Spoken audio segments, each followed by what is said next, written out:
I know. Well, that's okay though. All right, we'll get started. All right. Welcome back, my friends, to the Stacy Salyer Show, where we talk about buying and selling property management companies and all things property management. I have a guest back on. This is actually my first guest who is the second time or Oh, reoccurring the guest. term is returning favorite, Stacy. Returning, Returning favorite. yes, thank you. She's been a podcast hoster longer than I, so it is a returning favorite, the amazing Hold It with PM Jen out of Pennsylvania. So welcome back. Thanks so much. Get rich slow. Yes. All right. Okay. So you're going to be in for a treat today. You're here with two podcasters, content creators, and women who love to talk a lot about investing in real estate and buying and holding and all the things. So today we wanted to get together. We're going to talk about our trip together to Arizona, where it was 115 degrees. I have no idea why people live there, but I digress. And gosh, what month was that? We went to the Women's InvestHER conference. Beginning of June, Yes, I believe it was. and it So, was so hot. It oh, was just, it was, I could not, like you said, why are people coming here? I've heard it's a desirable place to go, Scottsdale, but it was not the week we were there, not outdoors. no, it was truly like living in an oven. But anyway, it was a great event. So, Liz and Andressa with InvestHER, the Women's InvestHER conference, they put that on. It was an amazing conference. So I wanted to get together with Jen because she so kindly went with me to that event and helped me work my booth. If you ever need a booth mate, she is wonderful. She did a great job. Super fun to hang out with and work with. And we thought it'd be fun to come on and talk about the event and then really talk about the women we met. And I really want to talk about like who's interested in buying and selling property management companies. I'm really mostly buying on this particular episode. And then we're going to talk a little bit about some of the different I'm sorry, we're going to probably edit this part. We're going to talk about the marketing or no? Just frozen. Oh, we were going to talk about buying properties as a property Okay. manager. Yes. So we're going to talk about basically like how people are getting into property management and who is looking at buying property management companies and then also investing actually in the properties themselves as well. So stick around. This will be a super fun conversation and I promise you're going to learn some new things. So yes, we traveled to Scottsdale, Yeah. met there, and it was 115 degrees the entire Have week. you ever been to a women's investment event like that before? No. So this apparently is the year for me of attending anything that's just only women. So I started the year, February, I started at Julie Solomon's women's retreat, unscripted. First time I'd ever done anything like that, a women's retreat. And then in June, I went to the women's InvestHER. So that's the first time. What about you? Um, no, never a female focused investment event. I hosted one a year ago, but it was just like a 12-person dinner party. Um, what was so surprising to me, because I've been to many investment events where the room is full of investors of different kinds, and here locally, they of course are mostly male dominated, and they're very religious in like sometimes in tone. So they're organized around religious groups, and we have a strong Mennonite Amish population here, and so you'll often find a lot of that, or of course Orthodox Jewish people. I don't know why. That's just I can see that when I'm in the room, and then when I leave the central Pennsylvania area, the investment conferences are usually, again, mostly male dominated. If you see women, they're not usually there alone. They're usually there with their male counterpart or partner or whatever. And it was diverse. It's diverse in terms of like they're doing very different things. This was so cool because not only was it all women, they were all very independent in what they were doing. So they didn't say, well, my husband does this or we do that. They really said, I do this and I want this. They were also fabulously dressed. I love that. That's a Yes. very shallow thing, but like, man, was that fun. It was a fun event to dress for, to be seen, to be in pictures. Like, I just liked it. I just thought they looked fabulous and I loved that and how open they were when they came to our table. Like how they went to every table with the intent, it seemed like, to meet who was there and what was going on. Yeah, yeah, no, it was a fabulous event. First of all, I mean, every woman I met there was super badass. I think the cool thing was, is I met women who, number one, have not invested yet. Like they were there to learn and just kind of soak up knowledge and information. And then some, that have been investing for years and just doing really different things. Like I met a woman who flips mobile homes, um, does, I mean, Yeah. so many different things in real estate. The one thing that I walked away with, well, one of the many, was that pretty much everybody had like niche down. They were very like niche and they found their kind of like area, and that Yep. was what they focused on, which I think is really important because, as soon as you kind of start like widening that net, I feel like, you can really lose yourself, lose money, all that kind of good stuff. But yeah, I would say the outfits, amazing. I mean, really, Yeah. really Piggybacking fun. though on that focus, the other thing I noticed was that the things they were niching on, it felt like they were going extremely passive, right? Flipping, wholesaling, those kinds of businesses, storage, whatever, or they were being like more than just property management. They were doing a lot of co-living. Didn't you hear a lot of people talking about Mm. co-living management and ownership, which to me is like property management times five. Like it's social worker slash property management. At least that's my impression of what that asset class is like. And so in my mind, I was going, wow. So what I know, I'm comfortable in a much more active form of real estate investment than a lot of people are. And it felt like even in that room, they were like, we don't want that. We either want this passive thing or this thing that you think is too much. Yeah, it was interesting. It was kind of fascinating how many are still self-managing, which leads me to my next point is, so Yeah. I went as a sponsor. So I sponsored the event. I got the opportunity to get on stage and talk a little bit about what I do and how I help people. But, I went into it like this is a brand new market for me, right? And a brand new like ICA, which is ideal client avatar. And I honestly was like, oh, I don't know. Are people going to be interested in buying property management companies? Because in my current world, my ideal client right now already owns a property management company. And that's pretty easy. Like you already own one, so sure, go out and buy some more doors, add to it, easy peasy. I'm like, well, I don't know. But the attraction was definitely there. In fact, I had women who purposely had added me to their list. I mean, they had already like put me on their calling card, whatever it is in the app.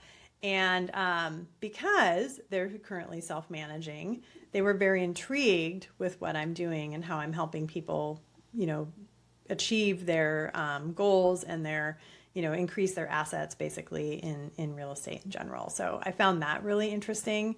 I had a lot more people come up and talk to us than I anticipated. So I don't know what you were thinking, because I know you kind of came in just like helping. Oh, I What had were your no idea. And I've worked booths before for my own company and things like that, but not really in that way. And so I was very eager to just try it out and see what it was about. And then you told me like, okay, we're like talking to these women, like you own properties, now own the management company. And I thought, all right, I'll do whatever you say, lady, but that is like a stretch. And they had thought about it. They did see the alignment there, and it opened up my eyes because I have a management company that I will one day sell, I'm sure. And I'd always thought, I'm mixing and mingling with the people who are going to buy it when I'm at these property manager events. I thought those were my buyers. I never thought of like the way these lady investors, their eyes lit up when they started connecting some of the dots we were showing them, about how this works and how this grows. And I went, oh yeah, I guess it makes sense that like I've met people like this in my community that while they don't, they own property, they don't own a real estate company. I could help them do that. And I've seen that happen. One of my newest competitors in town, I don't know, he's owned some doors, but he got a real estate license and he's got a property management franchise and now he's one of my competitors. And I know another woman who went from not owning any real estate besides her own personal home and a career in like technology to buying a property management franchise, and now she's several years into it and making a real go of it. Probably a real early looker on the way AI was going to affect our economy. I think she was an early mover and has had that advantage. But yeah, I guess I should think about that. Like, who's going to buy this company one day? And it could be anybody, not just my PM friends. Right. Yeah. So I think that is kind of a misconception. Again, we run in the property management space, right? I mean, you and I have been in the industry. We're in NARPM. That's kind of like our group. And I think the people we hang out with just assume, oh, hey, the only one buying are people that already own. But I will say that I was pleasantly surprised on how many women actually, book meetings. They're very interested. They're interested in my coaching program on how to go out and basically they already own the assets. I mean, they're already Yeah. self-managing. And then why not do it at scale? Because number one, I mean, now you're going to create a whole nother asset. You're going to have another business, but it's the vertical, like right next to what you already own. You're going to be able to put your assets into it. Now you're going to be able to scale because we all know if you have 10 or 20 doors that you're self-managing, or even if you're just third-party managing, you don't have that amazing scale where you can start going to your vendors and saying, hey, I want a better deal, or hey, you know, like certain vendors, I think Appfolio, I think their rule you still have to have like 100 doors to even use them, Right. right? And so we had some amazing conversations, and the women were like, yeah, no, this is really cool. This is something they wanted to do. And so I would say, like, if you're looking to sell, don't maybe just turn off, putting it out there to lots of other people too, like the investors. Yeah. So the, you know, My pitch to the ladies was, okay, you own these doors, and like you said, you're already doing the management. And they talked about, like, I'm actually trying to get out of the management. I yeah, want to grow so I can get out of the. I said, I got it. I got it. We totally are speaking the same language. So you buy the property management company, right? You get the processes, you learn it. And then I started talking to them about how what you want is a passive experience with the real estate, right? You don't want to be doing the management anymore. I said, think about, like, I'm a little bit of the opposite story. I built a property management company and then started buying doors. And I, as an investor personally, my personal assets, I go look at them once or twice. I make a plan just like I do for a new client, and then I onboard it, and then it's being managed by my team. I just get a report once a month. I get questions just like any other client that I answer, to my email or text, literally just like I don't let them just walk back to my office to deal with stuff on my property. I said, no, I want the actual user or the owner experience. And so I said, I'm going in, I make a punch list, I say what's what, and then they report back. And by the way, now that I own this property management company, do you know what's happened to my deal flow? I said, now I literally have a big sign that says, hey, everybody with real estate problems, come here. You can pay me to solve them. I can buy your properties. Like, so every time I go out and look at a property, I'm going to evaluate it for that prospective client, but I could also offer to buy it. And we all know that people are in all different kinds of positions when they call us to ask about our services. It's a great time to pick up properties. It's a great time. Something I've been doing a lot of is picking up properties that I've been managing and had stabilized for years. And when it's time for the owner to get out, old landlords who've had it easy and made some money are really lazy, Stacy. right. They are two things. They don't want to deal with realtors. They think realtors are going to take way too much of what they're owed. Like, that's just a thought, a belief that they have, whether it's justified or not. They also are weirdly private. Like, I ask old landlords, like, why are you so against like publicly listing? And they'll say, like, I don't need, they say the tenants are going to leave. I just think they don't want people around town knowing what they're doing. I think it's a privacy issue. But Yeah. yeah, so what's interesting is I'm working with Tim Weiner right now at Lending One on doing a Building Wealth for the Property Managers event. So Lending One, DSCR loan company, by the way, really nice affiliate programs for property managers, and I think they're a great referral place to send our clients, and that's what I'm doing, and I'm using them personally for deals where it makes sense. But property managers, somebody told me this number, I don't know if it's true, Stacy, but that only 20% of property managers are personally investing in real estate, which I call getting high on my own supply. And that's not Good. good. And No. when that person told me the statistic, they specifically went, what if only 20% of stockbrokers own stocks? Would we be as hot on stocks? And What is that about? Why is that? Why are property managers who are creating value every day on assets not doing it for themselves personally? Is this a mindset issue? Is this a resource issue? What is this? And so we're taking our little show on the road and doing some shows and talking about how, like, between my visibility campaign, trying to get property managers to build personal brands, build company brands, be more visible, be more out there and advocating, and his, like, so I feel like the wealthiest person in the world, Stacy, between this property management company that has reoccurring revenue and, not to brag, but a 4.4 Google review rating with like 370 reviews. You can contribute to that. That my personal real estate and this platform, Hold It with PMGen. Now I am building all three of these things every day. Every day my work goes into these things. Yep. But I got to tell you, for a 45-year-old woman, I feel really strong with the assets that I've built at the stage that they're at, and I'm going to keep putting them in there. And I feel good that well, one, the real estate is separable. Doesn't depend on the others. And I even think one focus and Hold It with PMGen can survive separately if that time ever comes. At least I'm building them to the point where they can. So I have ultimate flexibility. And you're doing it right. That's good. We'll see. We'll see what happens in the future. But I think property managers are ignoring a lot when they don't work on the branding, the visibility, as well as those hard assets. Because reoccurring revenue is great, but we've all seen things happen with these companies. Right. And you have to keep working to keep making the money come in. So I will say, I think one thing, one of the many refreshing conversations I had was that, I'm just going to adjust this again. I can see my yoga mat. Was that the women investors that we spoke with understood the assignment as far as like they owned assets and they saw the ability, like if they bought a property management company, that they would have instant deal flow ability.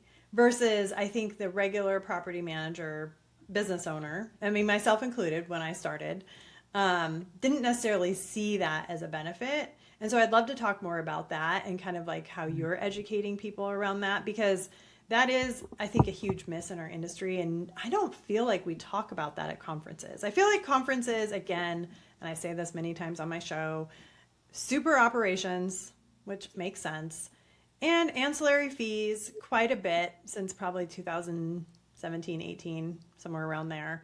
But as I've said in the past, like we've got to like watch ourselves on that. And because, I mean, you've already seen like West Coast, highly regulated. So whatever's starting on the West is going to move out, to the rest of the US.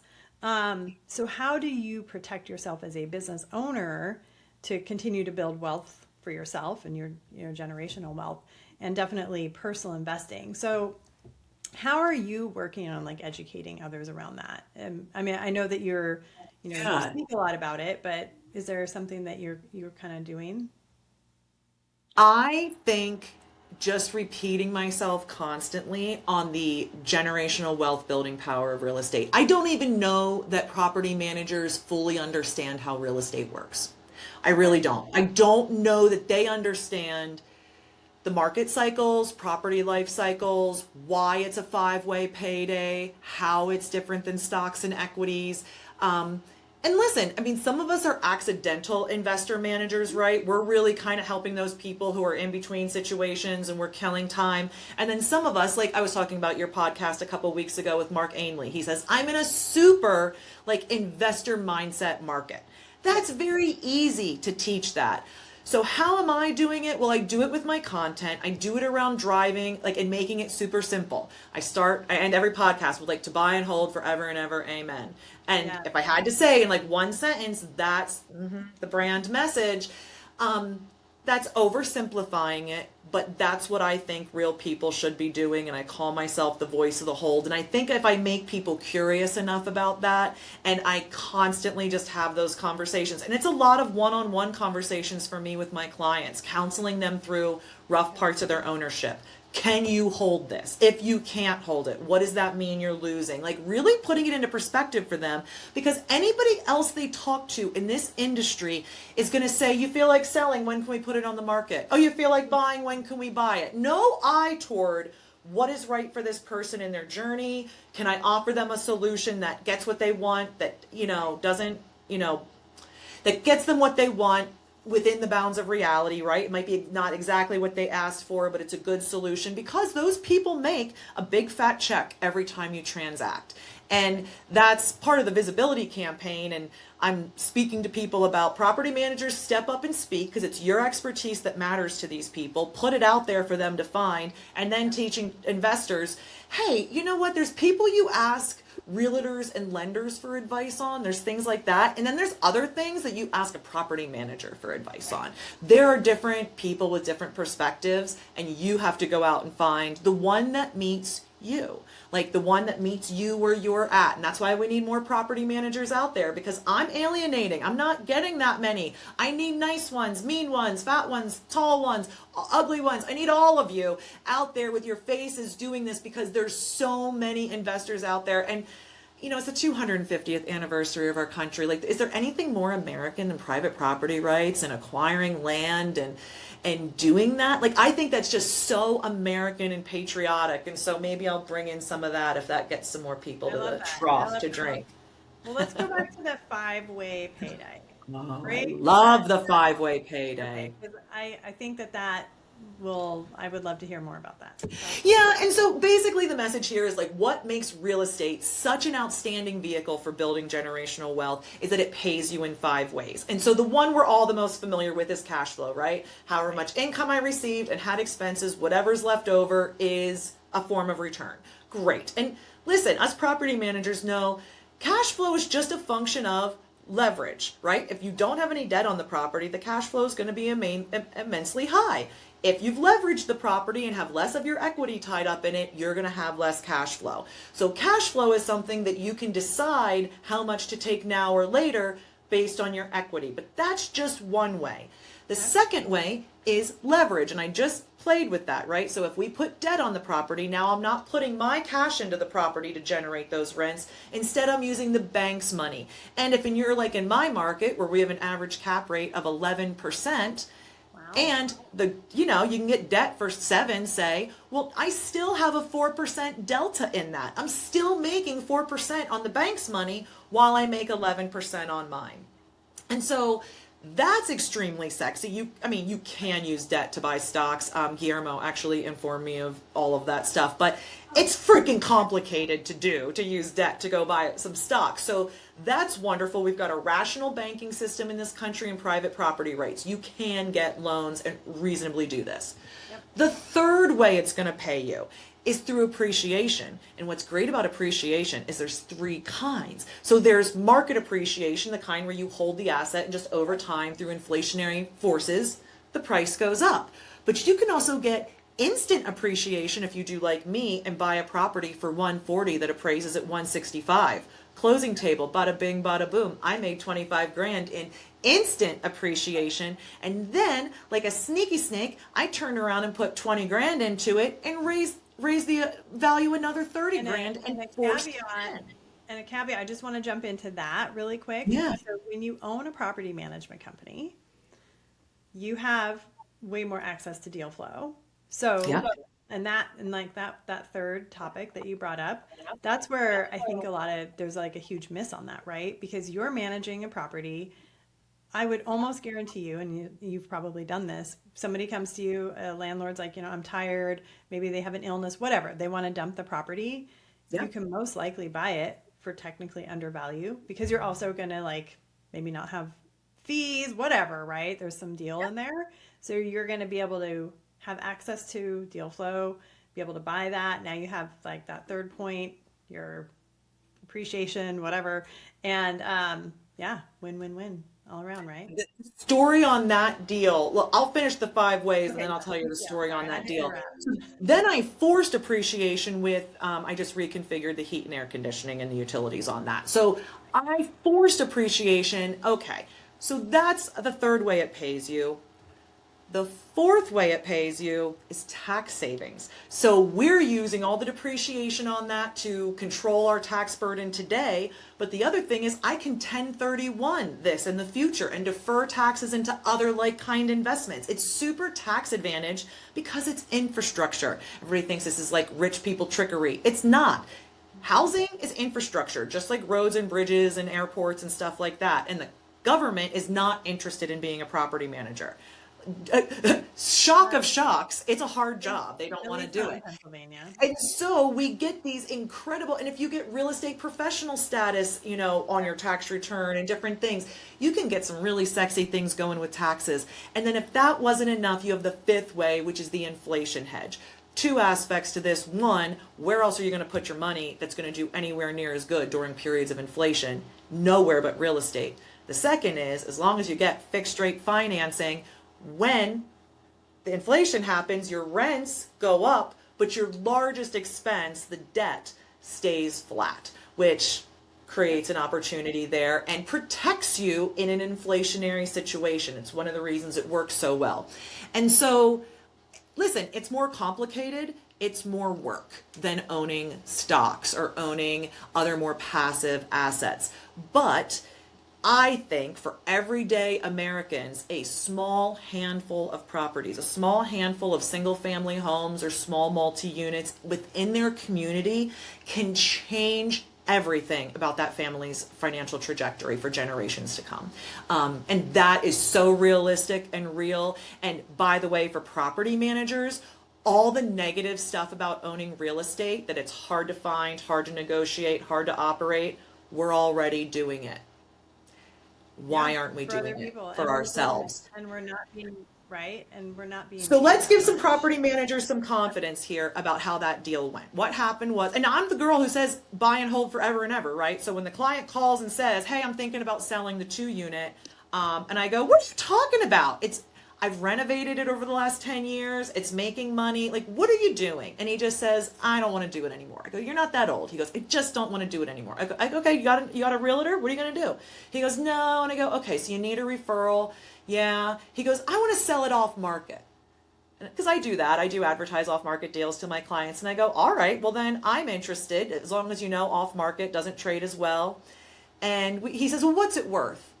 And I ran an income valuation on it on the phone, and I go, I'm coming out to like 150 right now, which for some people listening to this are like, a 2 unit that's grossing like $22,000 a year, 150, like, yes, welcome to my community. 150,000, like Yeah, $150,000. USDs. Yeah. No, that's like a 150,000 down. for a That's a two down unit payment. Yeah, okay, that's a down payment in my market. But in okay, your yes, market. please So do so tell. he says if I could get 150, I'd sell it right away. And I said, "Give me the weekend." And I went home and I just talked to my husband and whatever. And I came back and I said, and I offered him, I sent him an offer. I was like, "I'll offer you 140 and you seller finance 25%." Like, I think I said like 7 years and like 4%, right? And at that point, rates were seven. And he came back and was like 5 years at like 5%, and we made a deal. And that one, I got Okay. $25,000, equity at the signing table. I did some stuff with the utilities. I saw a path. And by the way, I told this guy about this. I'm going to buy this. I'm going to get rid of that oil boiler. I'm going to put this money in. He's like, "Okay." And he was just done. And I Right. told him, and my best professional advice you can, and we just had a single family. He says, "I kind of want 150 for this." And it's a great flip. But I don't usually mess with single family. He really didn't want to take it onto the market. And I tossed him 120. I said, "I'll do 120 on this if you really want to keep it quick and simple. But I really think you should call a realtor." And he called a realtor. And he'll sell it for more than that. So I won't get that one. But that's okay. I'm true to my professional advice. And I have one I'm working right now. A bigger one, a much bigger one that I'm very excited about. And if it works, great. But it's going to have to be creative, right? We're going to have to be creative. But because I have the relationship with this owner, this investor who owns the building, we're taking our time. We're being pretty transparent with each other. That was the same thing with that other seller. Like, it wasn't the normal off market. I called on a sign or an ad or did some prospecting. That is very tense, a lot of secrets. What I've noticed is when I'm talking with my clients, gosh, it's the way you'd hope real estate would be. But you Really, already know. honestly. Yeah, but you already know the property, right? I mean, you can go into your portfolio, you can look at your work orders, you know it inside and out, you know the tenants, you know if they're paying on time, you know the lease agreement. I mean, and that's the thing too, is that out there things can be manufactured, things can be fake, whatever. I mean, you know that there's a really security deposit, all the stuff. So on that one deal, so did I hear you right? You didn't actually have to put any cash out? We did in the HVAC work, but no, to Oh, purchase, no money from the pocket, fully financed, and then I saved my cash to do that work. wow. So how cool is that? And you wouldn't have had that unless you owned your property management company, because you wouldn't have. Never. Yeah. And by the way, I would have had a lot of work to do. I just wrote up the plan, like replace them with these, and then like my team went out and got bids, and they came back, and I approved a bid. Like actually, that one we had to get the contractor almost arrested to get our deposit back because they were a long-term vendor who screwed us over. But like, just it's what I would do for my management fee anyway for any other client. So like why wouldn't I do that for us? And it keeps things really low stakes, right? Because you would think like, oh, my client didn't get paid their rent this month. What would it be like if I didn't get paid? And I'll tell you, the way I'm running it, it keeps the emotions the same as in the company. I don't get personally excited when tenants are non-compliant at One Focus, and I don't get personally excited when they're non-compliant in my property. Like I don't have an outsized reaction. So it's a pleasant experience for me owning these. It's not Right. it's not a burden. Yeah, I think once somebody can get to that point where they remove all emotion from number one, like running a business, like your property management company, and then number two, when you own investments and you remove all emotion from that, um, it's just life is great. It's literally a non-issue. Like I know I wrote about it a while back in one of my Vibe emails about how I got a 4-star review on my Airbnb. Now, mind you, I had been carrying a 5 for 3 years, 5-star review. And I work very hard. I take it very serious. I love to create a beautiful experience. I mean, I literally like everything that's in there. It's curated to the fullest extent. But it was funny. I was just popping on to look at the calendar mostly because I wanted to go pop over there to South Carolina and hang out. And I saw the 4-star review pop up and I was like, huh. I read it and I was like, all right. And I closed the app. And I thought, yeah, well, I have a team. Like that's the whole point of the team. The team, responded and took care of it and whatever. And I remember thinking like, oh my gosh, former Stacy would have freaked the F out. She would have been like, I was driving down the freeway at the time when I read the review. Okay, don't do that. But Don't do that. yeah, former Stacy would have like pulled off the freeway and been like, "Oh my gosh," like messaging my team and doing all these things. I was like, "No, they got it." And you know what? That stuff happens. It is what it is. I mean, I'm still a super host for anyone that Yeah. knows how big of a deal It's that is. But yeah. So I see the difference in the way my husband reacts to the emails versus me, right? Mm, So we get the same emails as owners of the properties that we own. He is not in real estate. He's a geologist. He works a job doing, I don't know, he talks to rocks or draws pictures of rocks. I don't know what he's doing. It's something like that. And so we own these properties, but of course I make a lot of the calls. But we'll get the emails about it's time to renew a lease or we're having this issue, so this is what we're doing. And he'll text me and be like, we need to talk about this email we got. And I'll have to be like, we got an email? Like, what do you mean? And he'll be a little excited about it when I come home, like, what do we do? And I have to really watch and be like, I have to take him seriously. Like, he's literally a client right now that I have to talk off the ledge. When I want to go, shut up, I've got it, right? Like, I don't bother you with how you do the chores, right? I feel that way about it. And so it is a good reminder now that we're investing together that like that's what's happening. That reaction to that mm, email is probably a common one for most investors yeah. to get excited, to feel excited. And and it's informing how we construct our messages, how we do our communication. How can I be effective and helpful and not freak these people out? Because nothing freaks us out. Nothing. No, You just no, turn and yeah. burn. Yeah, we have had many conversations, usually in an Uber. We probably freak out the Uber driver on the trials and tribulations of property management. Yeah. We'll have to do another show on that, the stories. Oh yeah. But yeah, no, so I think just kind of like coming back around, I would love to see more conversation, as we move into 2027, like at future conferences. If any conference planners are listening, we'd love to hear and like talk more about, hey, how do we become investors? How do we teach our team? Because what a great way to be able to teach your team, your property managers or your bookkeeper, whoever, like everybody. Like, how do you invest in a property? How do you do it? I I want to start doing, and I've had it on my like vision board for a while, an employee investment program where Yeah. an employee finds a deal and we assist in some way to get it acquired, help them stabilize it and operate it. And I haven't gotten that far in doing it, but I'm really proud to say of 9 US based employees, two of them are clients and one was a client, and her daughter started a property management company, so now she manages those. But she gets it. Like, she's in the business. Like, she's investing the same way, even though her daughter's managing them. That's fine. I love that. A third of my team has skin in the game, and some of them are looking, and they're being cautious, but I'm sharing deals. If I get a deal here and I'm not going to do it, it goes to my employees next. I love that. And then my clients, and then the list, and then whatever. Yeah. And I think it makes everybody better at what they do. Because, like you kind of mentioned in the beginning, if you were working with a stockbroker and they owned zero stocks, I mean, wouldn't that be kind of weird? Right? And something I've noticed is it takes some people a very long time to get there. That they can declare an interest, a desire, and because it is so big and different for them to do, like, for many Americans, owning a home is not realistic, much less more than one, right? And being able to take advantage and do that. And I think it's a mindset issue. As we know, we always talk about that. But to have this team constantly presented with success stories, and I try to inform them, like, who are these people we're working for? And I compare them to them. Like, oh, Andy has an attitude like you, Michael, and similar story, similar, da, da, da, and trying to show them, like, you can do this, and I'm here to help. I'm always here to help. I will, free for now, I have time and I will help.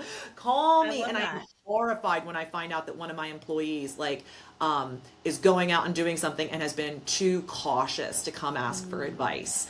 And I go, oh my God, it'd be the best phone call I got all day if I heard you were going to see a property to buy. Like that, I would cancel plans to go to that with you if you wanted. Absolutely. So tell us more about your event you're doing with Lending One. I Mm. also love Lending One. They have amazing programs, so shout out to them. So yes, shout out to them, but also shout out to me.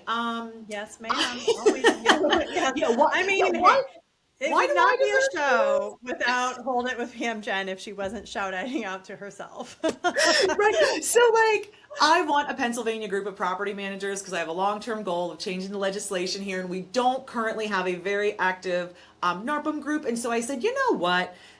Service providers are doing road shows now. They're going around, and if I can use my PM Gen platform to combine, and I did one with Pablo at Venderu back in March, Yeah. and we brought him to the state, and we had a great event. And now I'm partnering with Tim at Lending One, so they're doing DSCR loans for investors. I think it is like between your community bank, you put Lending One in the other pocket, and when you do a deal, I think you're running them through both, right? And Tim, who's very well known in the industry, does some speaking on just what we've been talking about. How can we get more property managers buying properties, building wealth for themselves alongside the asset that they're building in their management company that, by the way, is so synergistic. And so we'll do that October 29th in Reading, Pennsylvania. He tells me we're going to do some golf, even though I'm like, that's past the October 15th outside deadline. We'll see what happens.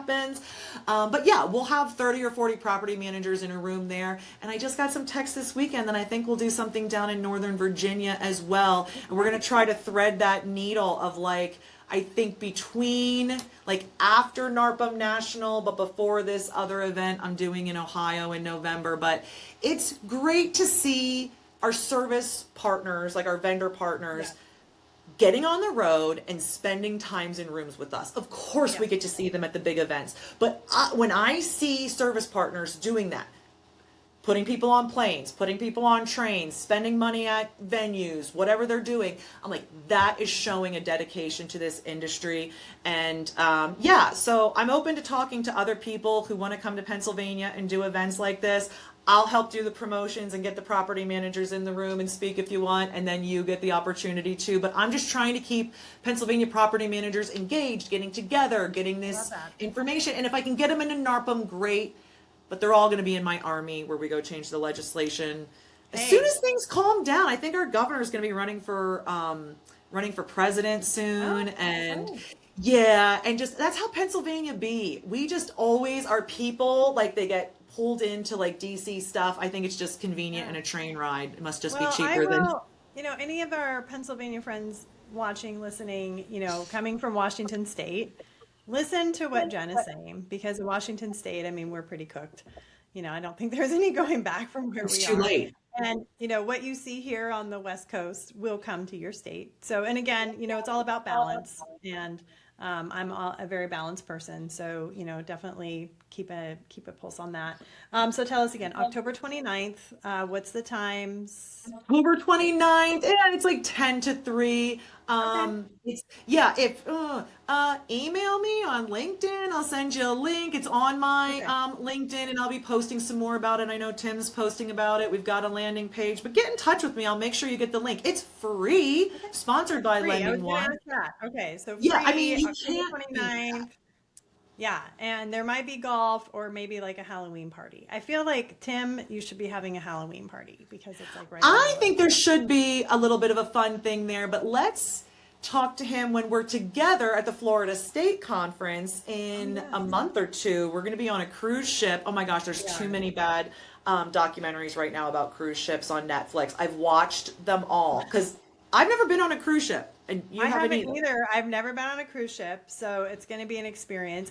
For anyone that wants to be educated and have fun, September 7th through the 11th is the Florida State NARPM chapter conference.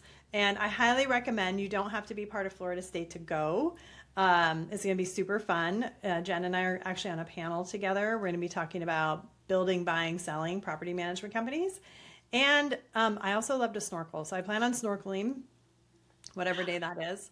I But yeah, love eating and drinking and being places where I have to wear sunscreen. I'll tell you this. okay. So, like, cruises aren't my thing, and that was not the top selling point for me. But the names that are going to this event got Yes. me. And I got to tell you, I want to be trapped on a boat for 4 days with these names. So, if you are in the industry trying to make relationships, build them, if you want to get Stacy on a pool lounger with like a Mai Tai and see what comes out of her mouth, book Well, a very that's the affordable. Slayer. Actually, the Slayer will be coming out, and I like It's like, vodka soda with lime muddled. For anyone that's listening and wants to take notes. right. I think listen, I'm so excited for this event because of the people that are going and the Yeah. like the experience we're going to have. We're going to be Yes. on beaches. We're going to be at pool bars. We're going to be on boats. We're going to be going through like customs or something together like and if it's great, it's going to be fantastic. And if it's bad and there's disaster, we're going to be trauma bonded forever. And I Right. can't wait to see the group chats that come out of the Florida State cruise. I Yeah. can't wait. Yes, and I didn't tell you this yet, but I spoke Oh, with Roland last week, and he's doing some interviews and for some content, and I offered our services. I said, hey, hold it with PM Jen and I, the Slayer, and hold it with PM Jen are both going to be on the ship. If you are interested in learning how to create content, whether it's like B-roll video or if you want to do talking head videos, like come find us. We would love to like co-create or just all play we're doing. around or like teach. Like I love the water, so I might be in the pool and I'm happy to like chat with you. I will make stupid videos. Like whatever's trending at that time, we're gonna do it. We will be doing it. I think we're going to be having a blast. I really can't wait. I'm not even going to name the names that are coming that I'm the most excited about because I'm going to forget some, and then that's offensive to the ones I forgot. But you look who's going. I think Roland had a really out of the box idea with doing a cruise, and I'm excited about it. But I'm also nervous. But Okay, that's just my well, inexperience with cruises. That's okay. It's just going to be an adventure, and for sure it'll be really fun. So thank you for being a repeat guest. We love talking to Hold It with PM Jen. She's awesome. You always have like great points that you want to get across. And your event, October 29th in Reading, Pennsylvania, it is free. So if you're in Pennsylvania or close to that, go. You will not be disappointed. And then Yeah, you got to register. yeah, September 7th through the 11th, register for the inaugural cruise Florida State Conference, and you can hang out with the Slayer and hold it with PM When Jen. you So, see the video content coming out that week, you're going to have the worst case of FOMO. So just come and 100%. hang out with us. Like, Yep. and by the way, let us know you're coming so we can prepare. Yes, yes, absolutely. All right, Pranks, well, tips. all right. Well, my friends, thank you so much for listening today. And thank you again, Jen, for stopping by. And we'll talk to y'all again soon. Thanks for listening to the Stacy Salyer Show. Here's the deal. You can read about acquisitions anywhere, but you can't learn acquisitions from someone who's done it the way I have. As a buyer, a seller, and from the corporate side, evaluating hundreds of companies. That's why I need you to subscribe and share this with someone in your network who needs to hear it. And if this episode landed, leave a 5-star review. It's how more PM owners find the only acquisition expertise in the space that comes from all sides of the table. And while you're at it, grab my Acquisition Readiness Checklist on my website at stacysalyer.com. Then, when you're ready to move from growth thinking to growth building, explore the Built to Acquire program. Don't leave it on the table. See you on the next episode.